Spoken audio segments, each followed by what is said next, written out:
കുറച്ച് മല്ലിയില, കുറച്ച് വേപ്പില. ഇത് ഇഞ്ചി പച്ചമുളകും പേസ്റ്റ് ആക്കിയതാണ്. അതിൽ കുറച്ച് മുളക് പൊടിയും കുറച്ച് മഞ്ഞൾപ്പൊടിയും ഞാൻ ആഡ് ചെയ്തിട്ടുണ്ട് അതിൽ.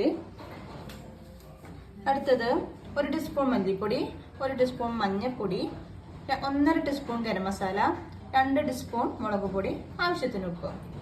അടുത്തത് നമ്മുടെ മെയിനായ സാധനമാണ് വെളിച്ചെണ്ണ, അതും കൂടി ആഡ് ചെയ്യണേ.